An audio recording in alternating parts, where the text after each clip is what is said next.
Convido os irmãos a abrirem suas Bíblias comigo no Salmo de número 21, como temos feito há um tempo, todo último domingo, pregações no Saltério, Salmo de número 21. Hoje pela manhã expusemos o Salmo de número 20, agora o 21. Assim nos diz, irmãos, a palavra do Senhor. Ao mestre de canto, Salmo de Davi. Na tua força, Senhor, o rei se alegra, e como exulta com a tua salvação.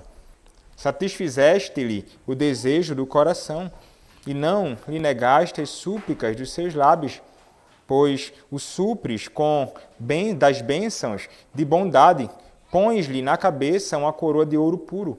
Ele te pediu vida, e tu lhe a deste, sim, longevidade para todo o sempre. Grande lhe é a glória da tua salvação, de esplendor e majestade o sobrevestiste, pois o puseste por bênção para sempre, e o encheste de gozo com a tua presença.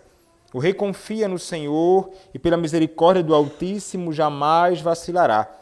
A tua mão alcançará todos os teus inimigos, a tua destra apanhará os que te odeiam. Tu os tornarás como em fornalha ardente, quando te manifestares. O Senhor, na sua indignação, os consumirá, o fogo os devorará. Destruirás da terra a sua posteridade e a sua descendência de entre os filhos dos homens. Se contra ti intentarem o mal e urdirem intrigas, não conseguirão efetuá-los, porquanto lhes farás voltar as costas e mirarás o rosto deles com o teu arco. Exalta-te, Senhor, na tua força. Nós cantaremos e louvaremos o teu poder. Amém. Vamos orar. Senhor, nosso Deus, a tua palavra está aberta para, mais uma vez neste dia, ser exposta, Senhor. Rogo a ti que sejas gracioso comigo e que me uses, ó Pai, na exposição da tua palavra. Dá-me, ó Deus, vigor físico, saúde, mas vigor também, ó Pai, espiritual, para proclamar a tua palavra, sobretudo espiritual. Usa-me, Senhor, para a glória do teu nome, para a edificação do teu povo, para a exaltação, ó Pai, do Senhor, Deus Trino. É o que te peço, em nome do teu Filho, o Senhor Jesus Cristo. Amém.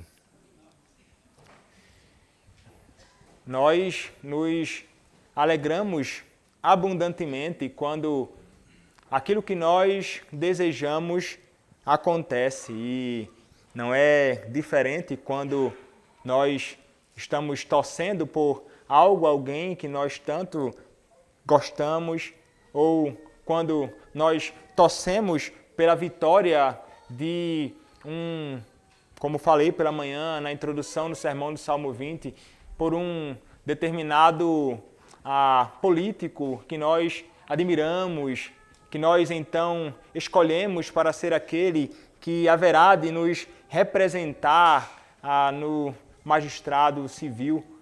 E quando ele vence, nós nos alegramos. Assim como, da mesma forma, nos entristecemos quando alguém que nós não admiramos ou não queremos que nos represente, ganha. Mas quando temos aquele em que nós cremos que será uma grande bênção para a nossa nação em geral ou para nós em particular, isso gera em nós certamente algum tipo de alegria. E quando nós olhamos então, irmãos, para este salmo, nós veremos isto acontecer, guardadas as devidas proporções aqui. Nós, no Salmo de número 20, vimos que o povo de Deus, a Igreja de Cristo, suplica a Javé, a Iavé, para que o Senhor, Javé, escute a oração ou o clamor do rei. Clamor feito ao Senhor em meio à angústia, à tribulação, à adversidade, a um momento de fato difícil. Uma guerra estava para ser travada. E a súplica é para que o Senhor escute a oração do rei, é para que o Senhor aceite as suas ofertas de manjares, é para que o Senhor aceite o seu holocausto, é para que o Senhor aceite a sua devoção, é para que o Senhor dê vitória ao rei.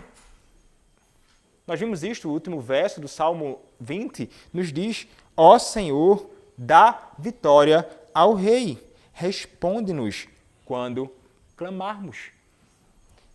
Um entendimento, irmãos, daqueles que estudam estes salmos, e nós estamos aqui entre os salmos reais, como foram mencionados hoje pela manhã, que vai do Salmo 20 até o Salmo de número 24, eles entendem que o Salmo de número 21 é uma resposta à oração e ao clamor feito no Salmo de número 20. Enquanto no Salmo de número 20 um clamor era elevado, aqui no Salmo de número 21 há louvor sendo entregue ao Senhor, ações de graças a Deus pela oração em favor do Deus, em favor do rei ter sido respondida. Então, a oração foi atendida. Javé ouviu o clamor do rei, Javé ouviu o clamor do seu povo e deu vitória ao rei. E é isso então que nós encontramos aqui. E é uma alegria, irmãos, que é encontrada não somente no rei pela salvação, mas uma alegria expressa também pelo povo em razão da salvação. Porque, como falamos, irmãos, a vitória do rei é também a nossa vitória. A vitória de Cristo, o Messias, é também a nossa vitória. Por essa razão, então, nós celebramos. Nós olhamos, então, irmãos, rapidamente para o texto nos diz, começa semelhantemente ao Salmo de número 20, ao mestre de canto, Salmo de Davi. Então, mais uma vez, é um cântico, um hino de louvor entregue ao mestre de canto e que deveria ser, portanto, usado pelo povo de Deus como um louvor entoado a Deus como ações de graças. Então, como mencionei, o título ao mestre de canto, Salmo de Davi, é inspirado e implica, então, neste dever dado ao povo de Deus naqueles dias, bem como a nós em nossos dias, para que nós cantemos ao Senhor, como nós faremos, se o nosso Senhor Deus permitir, ao final da exposição do Salmo de número 21. Ao mestre de canto. E quem escreveu este salmo, o próprio título nos diz, Salmo de Davi. Então, fora Davi quem também escrevera o Salmo de número 21. Como ele começa, então, irmãos, este salmo? Semelhantemente ao modo que ele termina o salmo. Ele diz, na tua força, Senhor, o rei se alegra, e como exulta com a tua salvação. Percebamos, então, irmãos, que esse salmo, do verso 1 até o verso de número 7, ele vai falar sobre algo que aconteceu no passado. Sobre uma vitória que foi dada ao rei no passado. Uma vitória que foi concedida ao rei no passado. Isso fica evidente com o fato de nós encontrarmos aqui verbos que estão no passado. Na tua força, Senhor, o rei se alegra, e como exulta com a tua salvação. Satisfizeste-lhe o desejo do coração, e não lhe negaste as súplicas dos seus lábios, pois o supres das bênçãos de bondade, pões-lhe na cabeça uma coroa de ouro, ele te pediu vida, e tu lhe a deste, sim, longevidade para todo sempre. Então, foi algo que o rei já experimentara. Ele está aqui inicialmente celebrando a vitória que o Senhor deu a ele. Então, o rei, ele se alegra e ele está alegre, irmãos, ele exulta por causa da força de Javé na salvação. Ele se alegra, irmãos, com os efeitos da destra poderosa, soberana de Deus, demonstrada na libertação, demonstrada na vitória, demonstrada na preservação, demonstrada na exaltação do próprio rei. Este salmo, irmãos, mostra a resposta à oração, como mencionei, feita. E aqui, então, ele celebra. Deus, ele ouviu a oração do rei, ouviu a oração do seu povo e agiu em favor do rei. Ele salvou o rei. Ele concedeu libertação ao rei. Ele o resgatou. E isso, irmãos, não pode gerar um outro efeito senão alegria, senão júbilo no rei, senão exultação no rei. Uma alegria exuberante, irmãos. Uma alegria expressa aqui.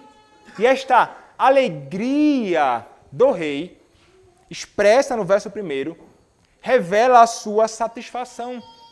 Alegria expressa satisfação em algo. Há prazer. O rei, ele se mostra, irmãos, aqui, satisfeito com a salvação que o Pai, que Javé, o deu.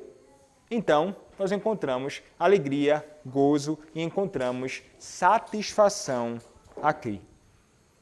Lembrem-se, como estabelecido na exposição anterior, o rei que é descrito aqui é o rei Davi. Mas sabemos que a aplicação não pode se limitar ao rei Davi. Davi era um tipo de Cristo. Davi era o ungido, mas Cristo, ele é o ungido. Ele é o Messias. Ele é aquele para quem este salmo aponta. A vitória, então, apresentada não é meramente a vitória de Davi e a alegria de Davi, mas a vitória é a vitória de Cristo e a alegria de Cristo neste contexto. Cristo, então, é representado aqui como aquele que se alegra na força do Senhor.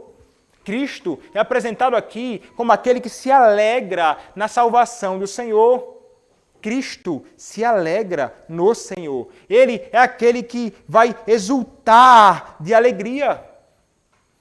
Porque agora, irmãos, ele, uma vez que adquiriu vitória por causa da força de Yahvé, ele então, irmãos, agora fora exaltado. Ele fora exaltado sobre os seus inimigos. Ele fora exaltado sobre todos quantos se levantavam contra ele. Então, este salmo, irmãos, nos fala muito sobre a exaltação de Cristo, que vem imediatamente depois da sua humilhação até a morte e morte de cruz. Mas então, ele é exaltado. E o que envolve, irmãos, essa exaltação de Cristo? A pergunta 51 do Catecismo Maior nos diz: qual é o estado de exaltação de Cristo? O estado de exaltação de Cristo compreende a sua ressurreição, ascensão, o estar sentado à destra do Pai e a sua segunda vinda para julgar o mundo. E é interessante, irmãos, que a descrição da pergunta 51 do Catecismo Maior de Westminster encontra a expressão aqui neste salmo. O Senhor é exaltado. E note, na sua exaltação há alegria.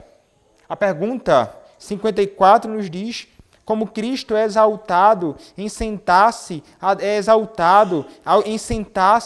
destra de Deus. E a resposta é: Cristo é exaltado em sentar-se à destra de Deus, em ser Ele, como Deus homem, elevado ao mais alto favor de Deus o Pai, tendo toda a plenitude de alegria. Tendo toda a plenitude de alegria. Quem? Cristo. Alegria, glória e poder sobre todas as coisas no céu e na terra. Então, perceba como a exaltação de Cristo gera em Cristo plena, sincera, verdadeira alegria. Então, ele se alegra, irmãos, com a sua exaltação. Ele se alegra com a sua salvação. Esta é uma expressão sincera do sentimento de Cristo. Coisa esta, irmãos, que deveria ser encontrada semelhantemente em nós, como disse um teólogo estudioso. As coisas que trazem alegria a Jesus devem nos alegrar também. Ele se alegrou com o conhecimento da derrota de Satanás na forma mais notável possível, por meio da cruz. Hebreus 2,14. Não deveríamos nos alegrar na mesma vitória gloriosa, agora plenamente cumprida? Ele foi à cruz, o lugar mais humilhante na terra, não fazendo caso da ignomínia, em troca da alegria que lhe estava proposta. Como disse Orfield, comenta, ele tinha alegria. Não a alegria vazia do prazer pagão com a vida, nem a alegria elusiva da esperança destinada ao fracasso, mas a exultação profunda do conquistador e libertador dos cativos. Quando este Cristo, irmãos, é salvo, nós veremos então, ele exulta de alegria. E nós veremos como nós somos, portanto, também chamados a exultar com Ele. Por que razão, irmãos? Porque como nós repetimos diversas vezes hoje pela manhã e podemos repeti-lo agora, a salvação dada ao Rei implica na minha e na tua salvação. A exaltação dada ao Rei implica na minha e na tua exaltação. Tudo o que acontece com Cristo acontece com todos aqueles que por Ele são representados. Em sua morte, em sua ressurreição e em sua exaltação. Por essa razão, então, o chamado é para todos, a que nos alegremos abundantemente em nosso Senhor. E nós nos alegraremos. O povo, irmãos, se alegra porque o Senhor, porque Ele é aquele que resgata o seu filho e resgata o seu povo de um modo que é de fato eficaz. E isso, irmãos, é o que deve ser encontrado em nós. De fato, alegria. E o Senhor, assim como é alegria para o próprio Davi, o Senhor, assim como é alegria para o próprio Cristo, deve ser a nossa alegria. O Senhor, irmãos, Ele deve ser a nossa satisfação também. Porque a alegria expressa satisfação. Cristo tem alegria e satisfação na pessoa de Yahvé, alegria e satisfação na obra. Assim como nós, irmãos, somos chamados a ter alegria e satisfação na obra consumada de Cristo. Então, a alegria ela deve transbordar em nosso coração e ser expresso, irmãos, em nossos lábios. Quando Davi exulta, quando Cristo exulta, isso é nos apresentado, irmãos, como uma expressão de louvor. Há louvor aqui. Há adoração aqui. E isso, irmãos, é requerido de nós. Nós que nos alegramos, louvamos com Cristo pelo livramento dado a Ele. Livramento este expresso em sua maior expressão quando Cristo é ressuscitado de entre os mortos. Sobre este ponto nós falamos hoje pela manhã brevemente. E nós então exultamos e nos alegramos e com Cristo exultamos, irmãos, quando nós fazemos isso aqui. É uma das formas de expressarmos o nosso louvor e a nossa adoração e a nossa devoção, de exultarmos, é quando nós nos reunimos como povo de Deus para adorar o nosso Deus. Pela grandiosa obra de salvação efetuada por Ele em nosso favor. Quando nós cantamos e celebramos a obra de Cristo ao cantarmos os seus salmos louvando a Ele, apresentando a Ele os seus louvores, a sua palavra, irmãos, que abundantemente aponta de modo claro e suficiente para a pessoa de Cristo e sua obra. Nós então nos exultamos quando nós adoramos e louvamos ao Senhor assim. Cristo, irmãos, exulta e nós exultamos com Ele. Como em Hebreus é dito, como no Salmo 22 é dito, o Senhor Jesus Cristo está conosco e canta conosco no meio da congregação. Isso nós, então, irmãos, fazemos com grande e abundante e exuberante alegria, porque a salvação foi dada ao Rei, e isto implica também na nossa salvação. Mas então, irmãos, o Salmo no verso 2 nos diz: satisfizeste-lhe o desejo do coração e não lhe negaste as súplicas dos seus lábios. Então, é interessante aqui. O desejo do coração do salmista foi expresso na oração. Então, no Salmo 20 é dito, lá quando ele vai orar, o verso 4 nos diz: conceda-te segundo o teu coração e realize todos os teus desígnios. Aqui está o cumprimento disso. O Senhor satisfez isso. Satisfizeste o desejo do coração. Olha a oração então sendo respondida.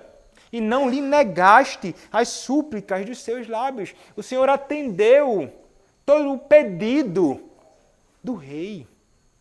O clamor do povo pelo rei. Então note que o desejo então fora atendido. E essas duas linhas, irmãos, do Salmo 21, verso 2, expressam a mesma ideia. O Senhor concedeu, o Senhor enviou ou entregou o que o salmista desejava. Tudo o que ele desejava. O Senhor deu a vitória a ele. Quando nós então pensamos na pessoa de Cristo, representada ali por Davi, mais uma vez somos recordados e somos levados a pensar em Cristo, aquele que apresentou os mais sinceros desejos puros a Deus, o Pai. Tantas vezes orava recluso, tantas vezes suplicou em angústia, como a sua oração no Getsêmani. E então alguém poderia pensar assim, mas a oração de Cristo foi respondida no Getsêmani. E nós podemos dizer, irmãos, sim. Cristo pediu 3 vezes que o cálice da ira de Deus fosse tirado dele. Mas ele concluiu a oração dizendo: faça-se a tua vontade. Isso era o desejo sincero de Cristo expresso ali também. E o que foi cumprido, irmãos? A vontade do Pai foi cumprida e o Filho estava em pleno acordo com isso. Ele foi até o fim, irmãos. Ele seguiu determinado, irmãos. Ele se entregou à cruz, irmãos. Ele morreu na cruz maldita, irmãos. Porque o coração de Cristo não pode e nunca jamais esteve separado ou dissociado dos desígnios do Pai. A sua vontade era boa e estava em acordo com a vontade do Pai. Ele clamou e o Pai atendeu o seu clamor, assim como o Pai sempre fez. Lembrem-se do que acontece lá em João capítulo 11. O próprio Cristo, o Deus da verdade, nos diz que o Pai, de fato, sempre o escuta.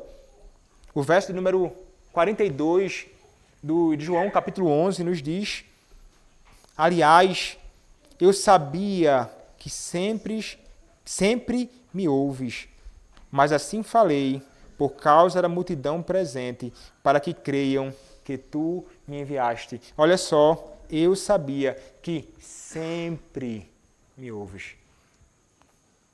Nota então, irmãos, que Javé, ele escuta sempre a oração daquele que é o seu ungido. Ele ouviu a oração de Davi, ele sempre ouviu as orações de Cristo, o ungido, e ele escuta também as nossas orações. Na oração, irmãos, expressa em nossos lábios, a nossa oração expressa nos lábios deve ser acompanhado pelo nosso coração. Na oração, o desejo do coração e o pedido dos nossos lábios, irmãos, devem estar alinhados, devem concordar. Davi expressou em seus lábios aquilo que estava em seu coração. Cristo expressou em seus lábios aquilo que estava em seu coração. Como nós devemos fazer? Devemos elevar as nossas orações a Deus com sinceridade, irmãos. Isso é sincero aquilo que vem do coração. As nossas mais íntimas orações, que saiam das nossas entranhas a Deus, pedindo a Ele, suplicando a Ele, em favor do Rei, em favor dos outros, em favor de nós, em favor de tudo que diz respeito à glória do seu nome e o bem do seu próprio povo. Como disse Henry, os retornos graciosos de oração de Deus exigem de maneira especial a nossa oração apresentada a Deus exige de nós de maneira especial. Quando nós oramos, Ele responde a nós.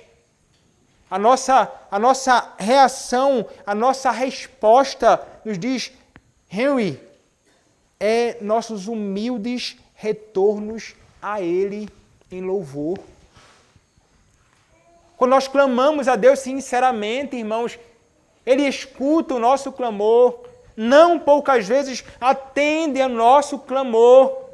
E nossa resposta adequada, irmãos, deveria ser voltarmos-nos diante dEle com louvor em nossos lábios, pela bendita misericórdia dEle expressa em atender aquilo que nós sinceramente apresentamos a Ele. Louvor que podemos expressar ao nosso Deus quando nós oramos a Ele em particular, em nossas devoções particulares, louvor em nossas devoções familiares, louvor a Deus em nossas orações ou a devoções públicas, como nós, irmãos, fazemos aqui nesta noite, adorando ao nosso bendito Deus.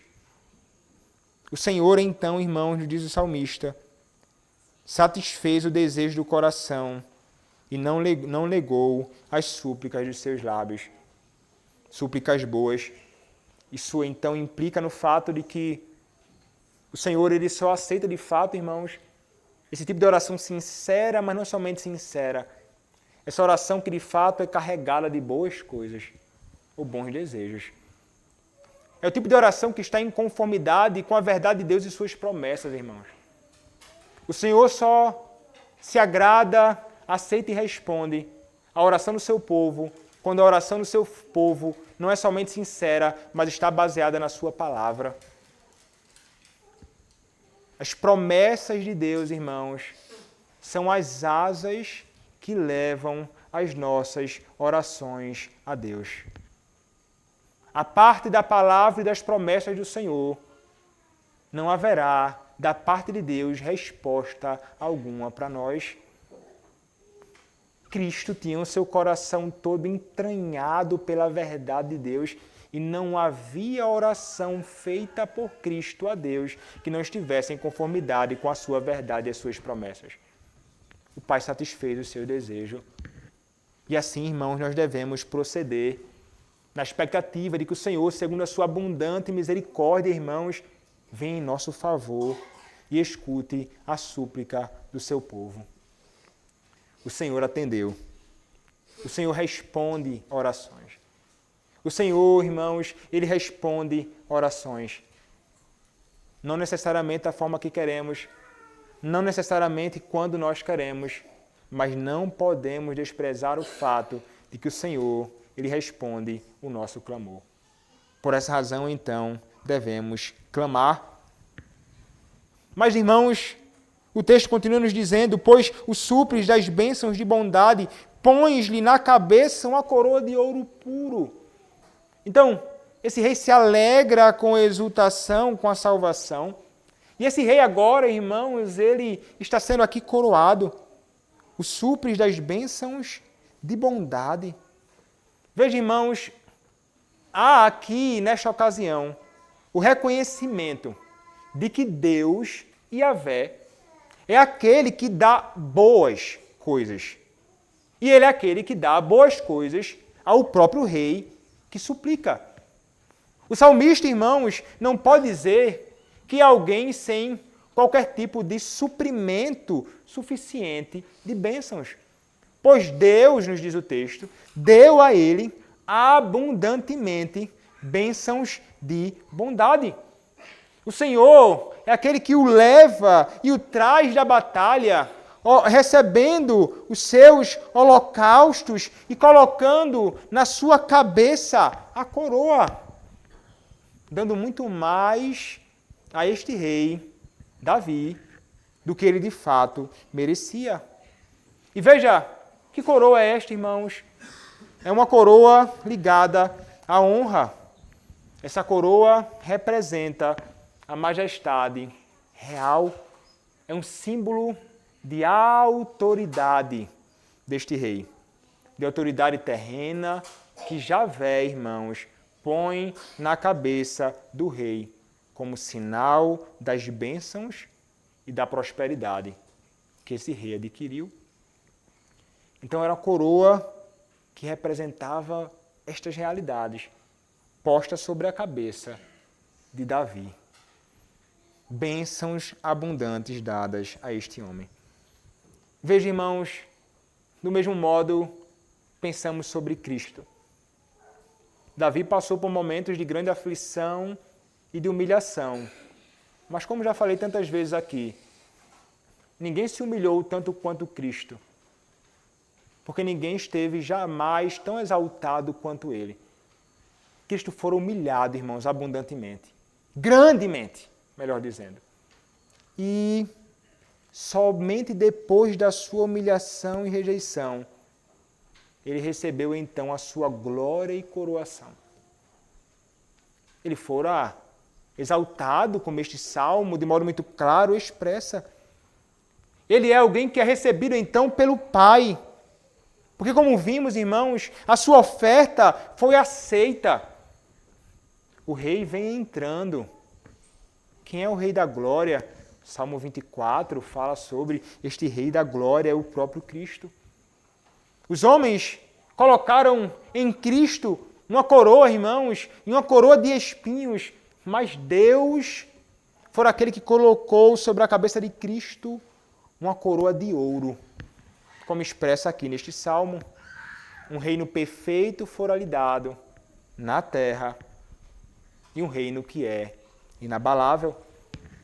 Calvino nos diz: a doutrina da duração eterna do reino de Cristo está, portanto, estabelecida aqui, visto que ele não foi colocado no trono pelos sufrágios dos homens, mas por Deus, que dos céus colocou a coroa real em sua cabeça com a sua própria mão. Deus foi quem fizera isso com o seu próprio Filho. Revelando assim, irmãos, a nós que Cristo é de fato aquele que agora reina. Reina absoluto. O Senhor está assentado no alto e sublime trono, como diz Isaías sobre Cristo, como confirma João capítulo 12, verso 41. E as abas de suas vestes enchiam o templo. Quem é que está, irmãos, assentado no alto e sublime trono? Quem foi entronizado à destra do Pai? Cristo Jesus.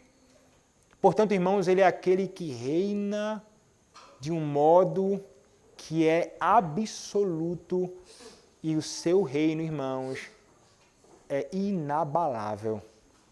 Não há quem possa tirar deste rei, Cristo, o seu reino. A coroa lhe foi dada e é permanente, como nós veremos. O verso 4, então, nos diz: ele te pediu vida e tu lhe deste, sim, longevidade para todo sempre. Então, o rei Davi, ele pediu vida a Javé, que a sua vida fosse preservada em meio a todos os conflitos que ele haveria de travar. E veja, a ideia de vida é ser preservado, irmãos.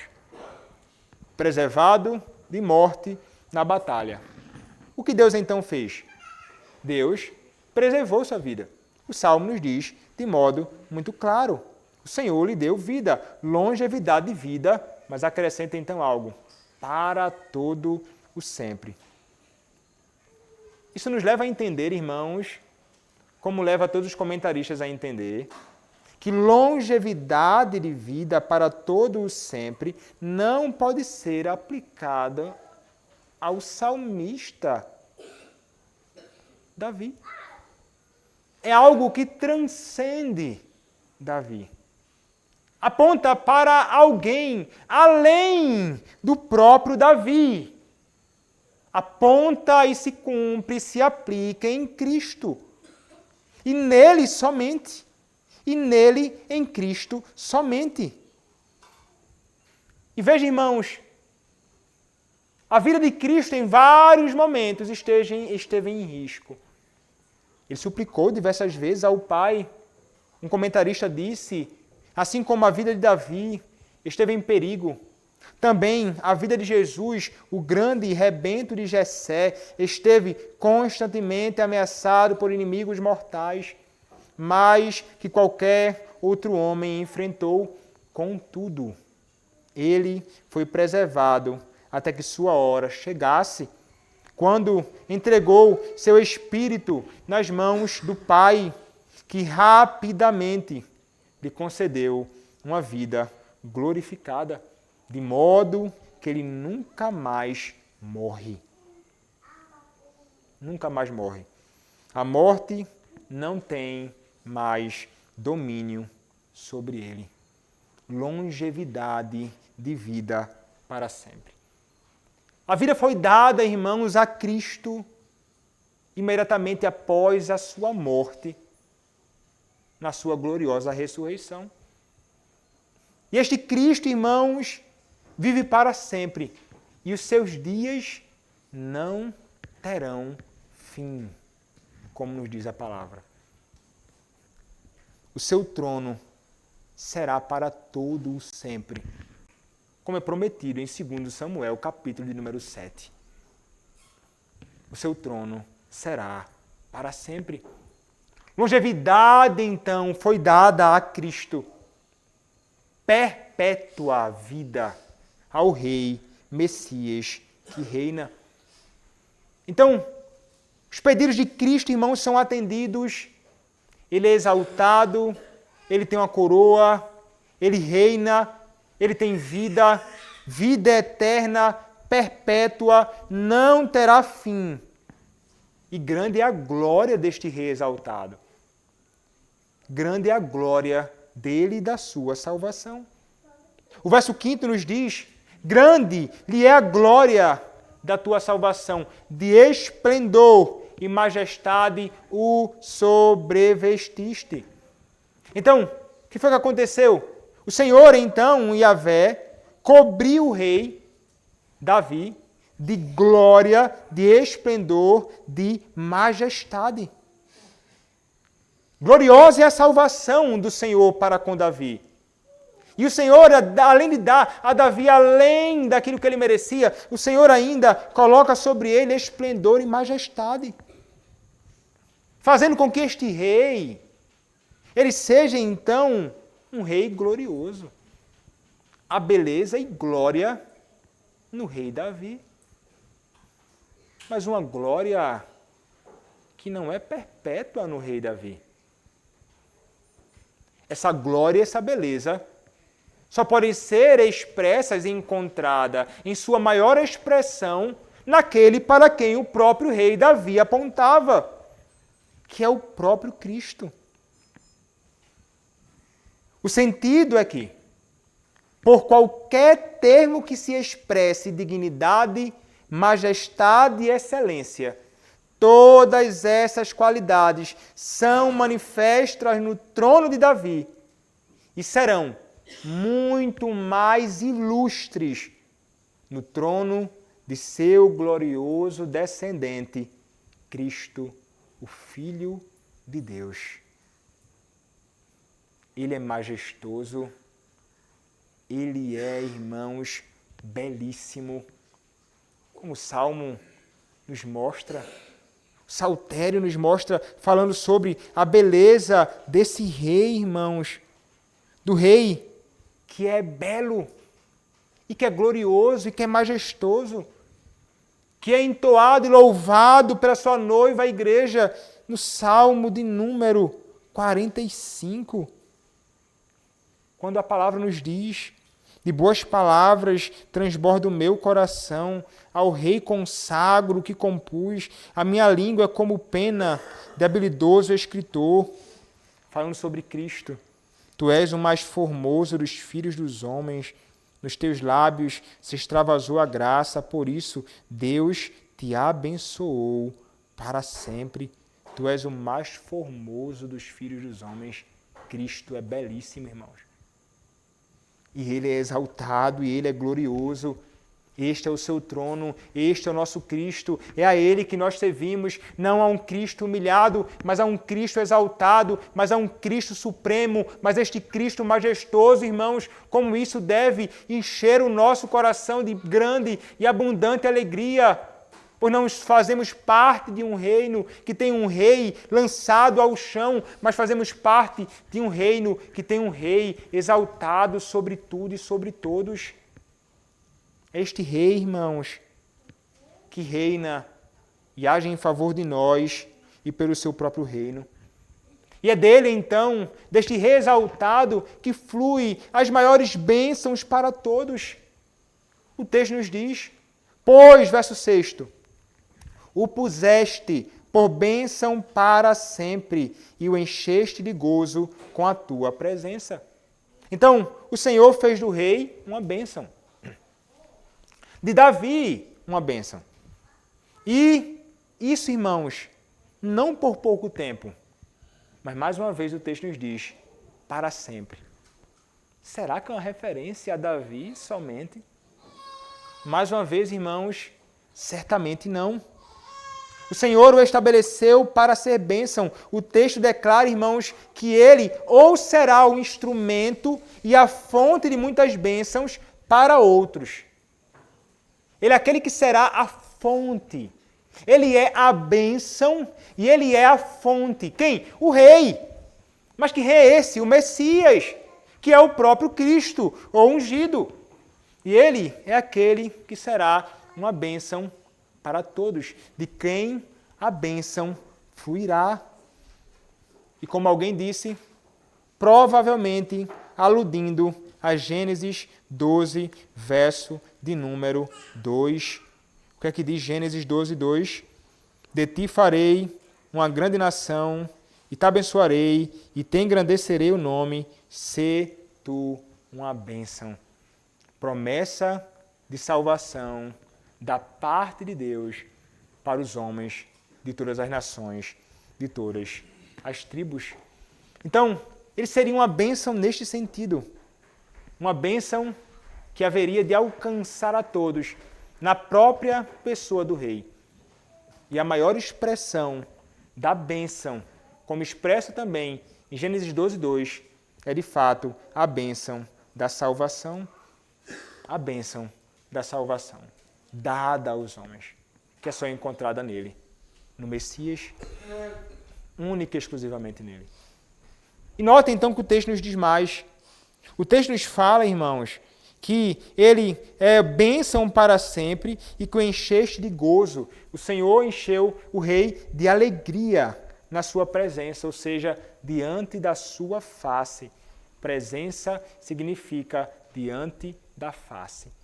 O rei, então, ele está diante da face de Javé. Dele vem a salvação e ele desfruta da presença de Javé. Pensando então em Cristo, irmãos, perceba Cristo é aquele que passa por um momento de humilhação, e ele faz isso como o nosso Redentor. E ele também é exaltado, e ele faz isso como o nosso Redentor. E tudo isso foi feito com ele, irmãos, para que nós pudéssemos alcançar a bênção da salvação que só pode ser encontrada nele, e para que pudéssemos também experimentar a exaltação, assim como ele também fora exaltado. Essa bênção de salvação é estendida a todos os povos. E este Cristo, então, que estende a bênção para todos os povos, da salvação, sendo ele mesmo a bênção, é aquele que nos dá também a graça de, por meio desta bênção, que é a salvação encontrada nele, e por meio dele, ele faz com que nós possamos desfrutar da presença encontrada na presença de Deus. Ou seja, ele permite ou nos dá a bênção de, por meio dele, estarmos diante da presença de Yahvé, assim como ele está. Lembrem-se, irmãos, o que Cristo adquiriu e experimentou é experimentado por todos quantos ele salva, e aquilo que ele experimenta é por nós também experimentado. Esse Cristo nos dá a salvação, e este Cristo nos concede a bênção de estarmos diante do Senhor. Então poderemos, irmãos, graças a esta bendita bênção da salvação, gozarmos também da presença de Deus o Pai. Não somente na eternidade vindoura, aqui nesta vida, irmãos, desfrutamos da presença do Pai. Aqui é essa ocasião, irmãos. Estamos diante do nosso Senhor. Mas haverá um dia em que nós o veremos face a face. Haverá um dia em que nós veremos a glória de Deus na pessoa de Cristo face a face. Finalmente, então, um dia o veremos de fato e seremos como Ele, Cristo, é. Então, irmãos, a bênção da salvação, ela vem e flui dele. E é isso que os homens precisam compreender. Como nós um dia, pela graça de Deus, compreendemos. A bênção salvadora só pode ser encontrada na pessoa de Cristo. E os homens precisam compreender esta realidade para que possam sair da miséria na qual se encontram e possam passar a um estado de salvação por meio de um Redentor, que é Cristo. E nós precisamos, então, comunicar isto. E precisamos publicar isto. E precisamos dizer ao mundo que Cristo é o único que verdadeiramente pode salvar o homem. Ele é aquele que salva os homens. Assim como salvou o seu ungido, assim como ele nos salvou, ele é aquele que também concede a bênção da salvação a todos quantos nele confiam. E então, irmãos, o verso 7, terminando esta primeira parte, nos diz: o rei confia no Senhor, e pela misericórdia do Altíssimo jamais vacilará. Veja, o rei, ele confiou em Deus, não em carros nem em cavaleiros. Toda a sua confiança e esperança estão em Deus, no Deus da sua salvação. É nele, somente nele. E aqui então, irmãos, nos é dito também no próprio texto algo mais. Ele diz: o rei confia em Yahvé e pela misericórdia do Altíssimo jamais vacilará. Então, a palavra aqui traduzida, irmãos, por misericórdia significa favor, significa bondade, significa graça. E essa misericórdia é que faz com que este rei, Davi, ele não seja abalado, ele não vacilará, ele não será movido do seu propósito, ele não será movido de seu trono, ele não será movido de suas honras, ele não será movido de suas vitórias e sucessos, do amor e do favor de Yahvé.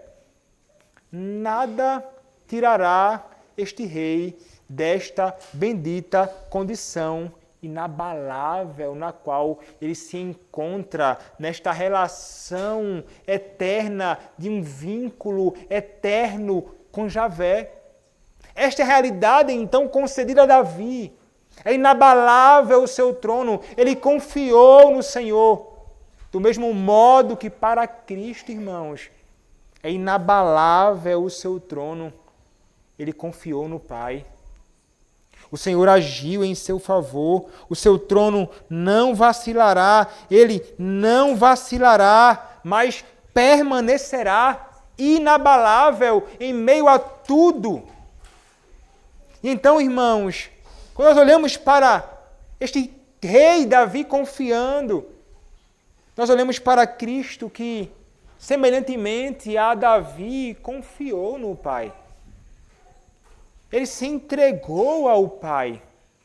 Ele se lançou sobre o Pai, confiando de modo inabalável naquele que é verdadeiramente digno de confiança. E abraçou as promessas que o Pai tinha para ele. E então, irmãos, fez tudo aquilo quanto ele deveria fazer, porque ele confiava no Pai. E então, irmãos, ele fora recompensado com a glória que lhe é devida e o reino que lhe é devido. Assim, irmãos, como Cristo, nós somos chamados a, do mesmo modo, confiar no Pai. Porque, como mencionei hoje pela manhã, irmãos, o nosso Deus não nos dá uma razão sequer para desconfiarmos dele. Davi, em muitos momentos, ele pode ter se visto ansioso e não ter confiado de modo tão perfeito no Senhor. Mas Cristo confiou de modo perfeito no Senhor. A ansiedade, irmãos, pode ter tomado conta do coração de Davi, como muitas vezes pode tomar conta do nosso próprio coração. Ansiedade que tem por base a nossa incredulidade. Mas devemos confiar no Senhor como Cristo, irmãos. E podemos colocar no Senhor a nossa confiança. Podemos clamar a Ele.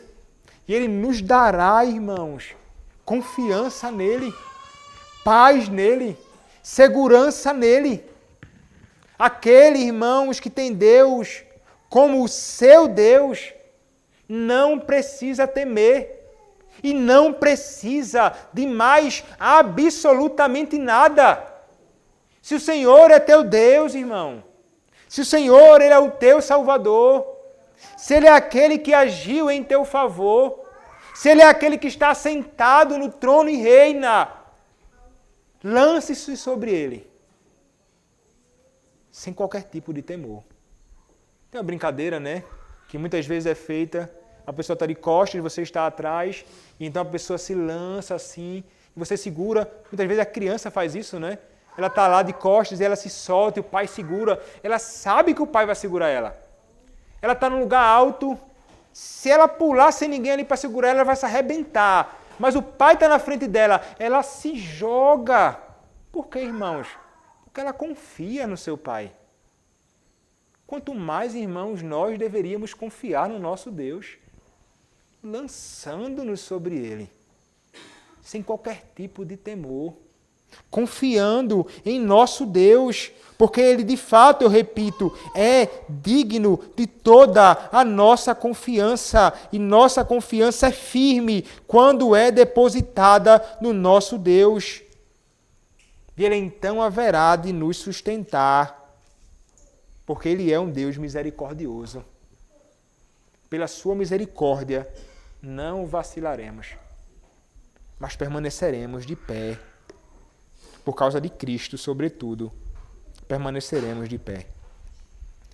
Então o Senhor deu a Cristo, ao Rei ungido, tudo aquilo que Ele pediu.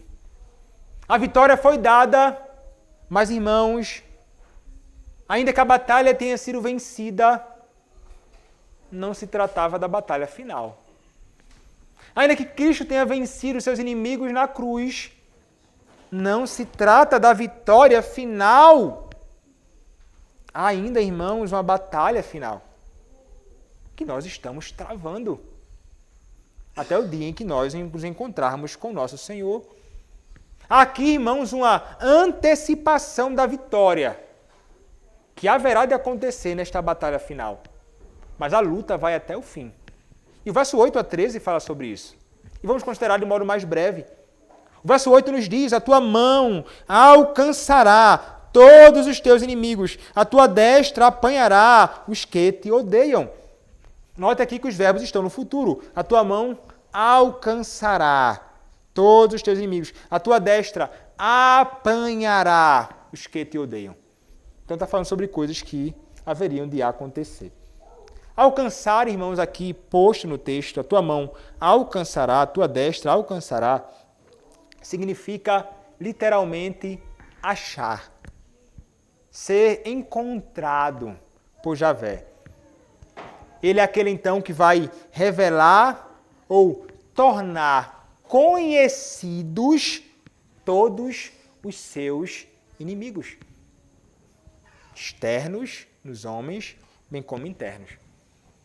E é garantido por Deus, irmãos, que o rei ele vai conseguir pegar e ferir todos os inimigos dele. Nenhum passará despercebido. Nenhum inimigo vai escapar. Nenhum inimigo de Cristo, o Rei ungido, vai escapar. Cristo vai destruir, finalmente, de uma vez por todas, os seus inimigos. E não devemos, irmãos, ter nenhuma dúvida quanto a isso.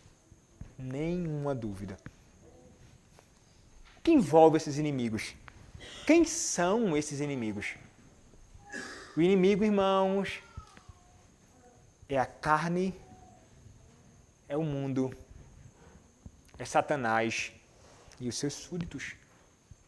Esses são os inimigos. Mas o que haverá de acontecer com eles? O Senhor os apanhará. Quem o Senhor, irmãos, apanhará? Um comentarista diz: o blasfemo aberto, o hipócrita astuto, o profano e o moralista incrédulo descobrirão que existe um Deus que julga na terra. Não há lógica pior do que aquela que, pela longanimidade divina, infere impunidade. A derrota e a queda dos inimigos de Davi, literal, foram meras sombras do que acontecerá com os odiadores do Messias. O que aconteceu com os inimigos de Davi, que foram derrotados e destruídos, é minúsculo com o que haverá de acontecer com aqueles que se levantaram ou se levantam contra Cristo. O que é que ele fará, irmãos? Olha o verso 9. Tu os tornarás como em fornalha ardente quando te manifestares. O Senhor, na sua indignação, os consumirá. O fogo os devorará. É isso exatamente que haverá de acontecer. Então veja, irmãos, é importante notar quem agirá. Quem é que vai agir? Aqui, no Salmo, não é Davi. Aqui quem age é o próprio Senhor. O Senhor, Javé, é quem vai ferir gravemente os inimigos. E note, o texto fala em fornalha. A figura aqui, irmãos, é que os inimigos, eles mesmos serão a fornalha. Eles não somente experimentarão fogo, mas eles serão a fornalha. A ideia é como que eles mesmos trazendo ruína sobre eles mesmos. Ruína sobre eles. Vem a ruína da parte de Deus, mas eles são ruína sobre eles mesmos. E eles serão aqui, irmãos, consumidos pelo fogo. A palavra, irmãos, aqui traduzida por consumir, pode também significar engolir. Pode significar engolir.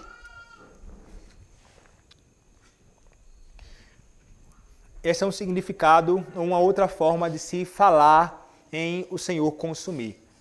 Então, como diz o texto, o fogo os devorará. E veja, irmãos, o verbo devorar, que nós podemos considerar nesse texto também, ele aparece em Êxodo capítulo 7, verso de número 10. Quando a palavra nos diz assim: Então Moisés e Arão se chegaram a Faraó e fizeram como o Senhor lhe ordenara. Lançou Arão o seu bordão diante de Faraó e diante de seus oficiais, e ele se tornou em serpente.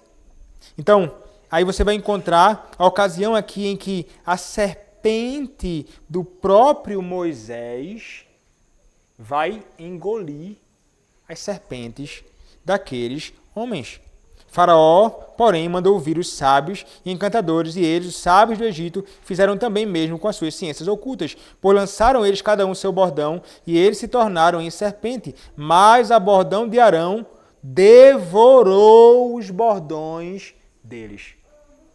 Agora pule para Êxodo capítulo 15, irmãos. Êxodo capítulo 15, no Cântico de Moisés, a partir do verso 12, a palavra nos diz assim: Estendeste a destra e a terra os tragou. Foi a água que caiu sobre eles. Mas ele diz, a terra os tragou, ou a terra os devorou. Em ocasiões aqui de juízo, manifestos pelo próprio Senhor. O que esse ato de devorar no Salmo sobre os inimigos representa? Representa a ira de Deus. A ira de Deus no fogo. Aqui, irmãos, não há como não pensarmos no juízo final de Deus sobre aqueles que são seus inimigos. Isso aponta, irmãos, para esse glorioso dia, para nós que estamos em Cristo. Como o estudioso escreveu, ela não deixará nem raiz nem ramo.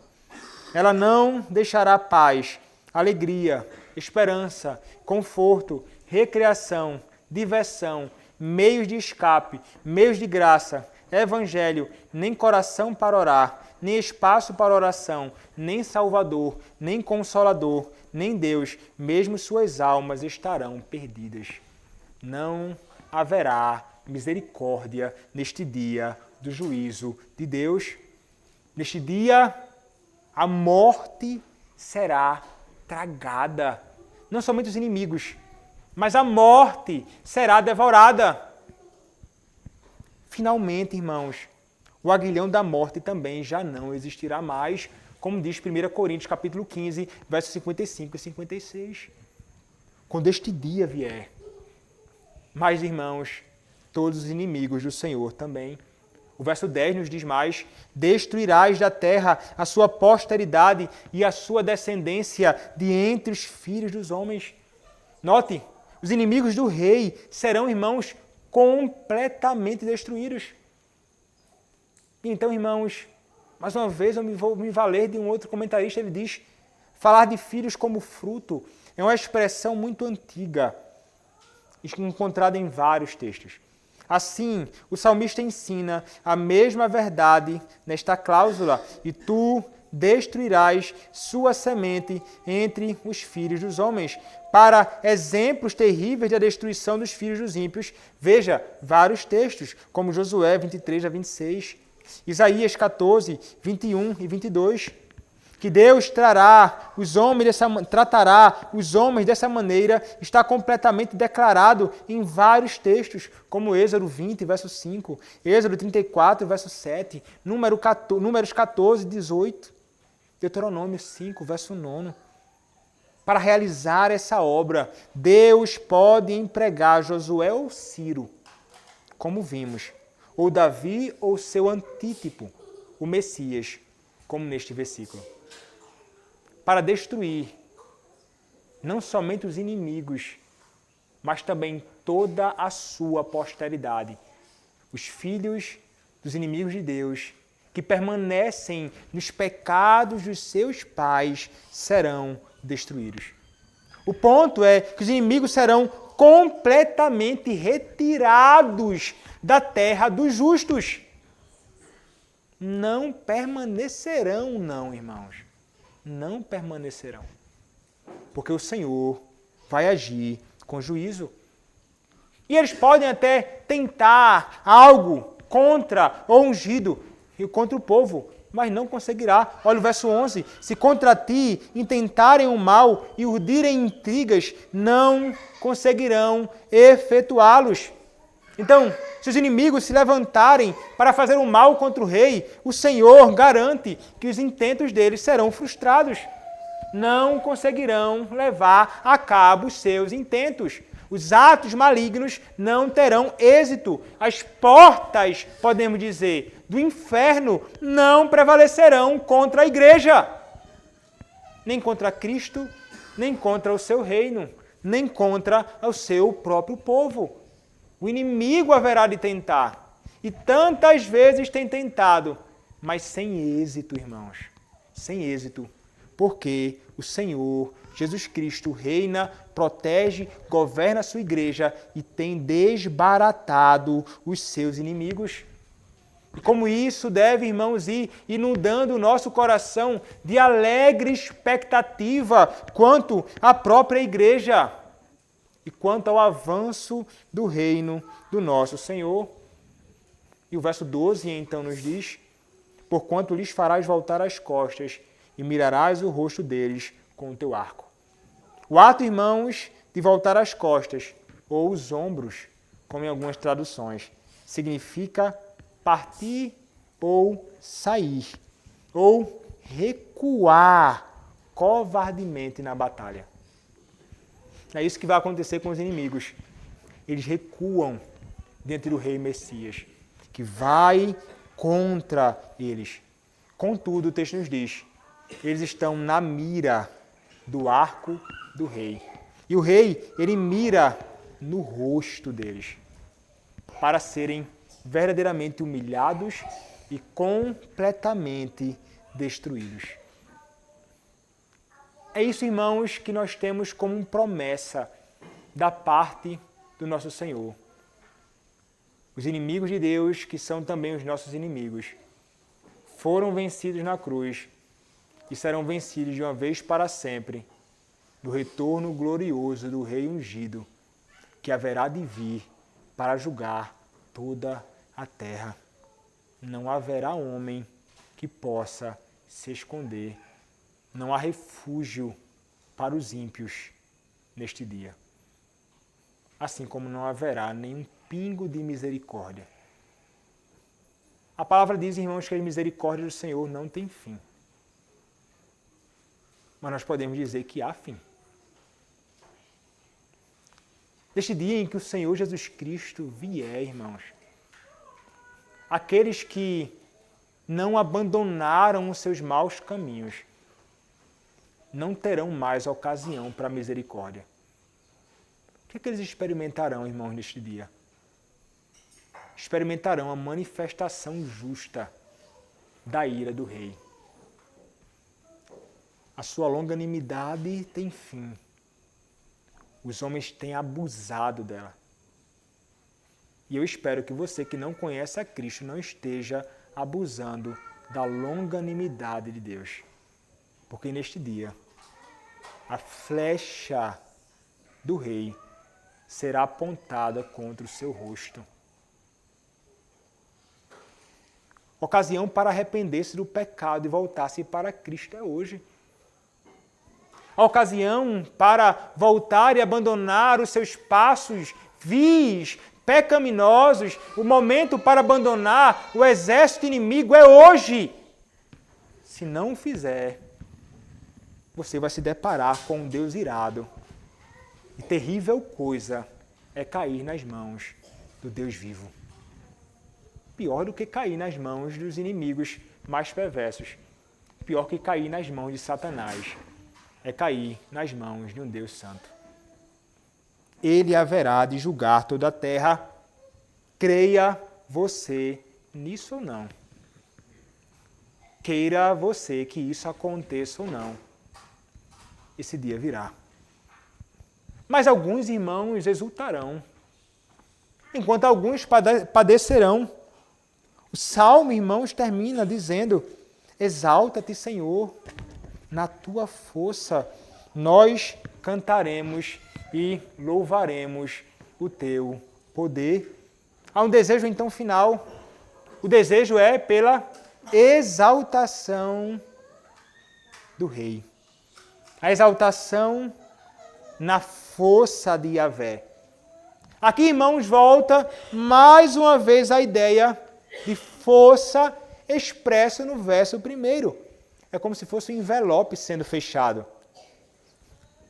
O rei se alegra na força. O rei. Aqui, então, o povo vai se alegrar na força do Senhor. Juntamente ali, irmãos, exalta-te, Senhor, na tua força, nós cantaremos e louvaremos o teu poder. O povo agora se une ao bendito Rei na exultação, no louvor, na glória, na alegria, na celebração, por causa do ato poderoso, da destra poderosa do Rei. O povo se une. E é isso que nós, que cremos a Cristo, fazemos e faremos no grande e glorioso dia do nosso Deus. Nós estaremos com o Senhor exultando. Como disse então um comentarista, esta conclusão se assemelha muito à primeira petição, às primeiras petições e à doxologia final da oração do Senhor, que nós lemos aqui no culto. A oração dos redimidos de Cristo deve sempre ser compatível com os versículos finais deste salmo. Santificado seja o teu nome, venha o teu reino, seja feita a tua vontade, assim na terra como no céu. Assim que todos os teus inimigos pereçam, ó Senhor, que a tua força se manifeste em sua destruição. Os feitos magníficos de Yahvé, irmãos, são incomparáveis, como diz Deuteronômio 3, verso 24. E esse Deus, irmãos, exaltado, será louvado pela congregação dos santos, pela sua destra poderosa e vitoriosa. Por nós. Por todos nós. E é apropriado, irmãos, muito apropriado que assim seja. É apropriado que seu povo se alegre com gratidão por tudo o que ele fez e por tudo aquilo que ele continua fazendo em favor do seu povo e contra aqueles que são seus inimigos. É certo, irmãos, que compartilham os santos com outros a glória também deste reino, do reino dele, do Messias, o poder e os feitos majestosos desse rei e Messias. Então nós celebraremos e compartilharemos desta maravilha apresentada na salvação do Rei ungido com todos quantos não conhecem a Cristo. Testemunharemos dele, irmãos, apresentando não somente na sua humilhação, morrendo na cruz, mas ele como aquele rei exaltado, entronizado nos céus, que um dia virá para julgar toda a terra. Mas que enquanto isso não acontece, está com as suas portas e braços, as portas da mansão e os braços abertos para receber os arrependidos, os abatidos, os contritos, aqueles que querem encontrar nele a salvação. Arrependa-se e crê em Cristo e exultarás juntamente com ele e com toda a sua congregação. Permaneça na dureza do seu próprio pecado e experimentarás condenação. O que tu escolherás hoje? A salvação ou a condenação? Amém. Vamos orar ao nosso Deus. Senhor, nosso Deus, louvamos a Ti por Tua palavra, louvamos a Ti por Cristo, o ungido, o Messias, o Salvador, Te louvamos porque o Senhor atendeu a oração do seu povo, o Senhor atendeu a oração do teu Filho, o Senhor o salvou e nos salvou. O Senhor exaltou e nos exaltou. O Senhor o abençoou e nele nos abençoou. Ó Deus, te louvamos porque naquele dia não experimentaremos o juízo da parte de Cristo, mas exultaremos com a sua salvação na tua destra salvadora. Ó Deus, dá-nos alegria da salvação e a expectativa certa deste contínuo avanço do teu reino e da tua vitória final. Ó Deus, abençoa-nos assim. Compadece também, ó Deus, de todos aqueles que não conhecem a Cristo. Salva-os, Senhor. Resgata-os. Tem misericórdia deles, como tiveste de nós. É o que te pedimos, Senhor. Em nome do teu Filho, Senhor Jesus Cristo. Amém. Coloquemos-nos em pé, irmãos.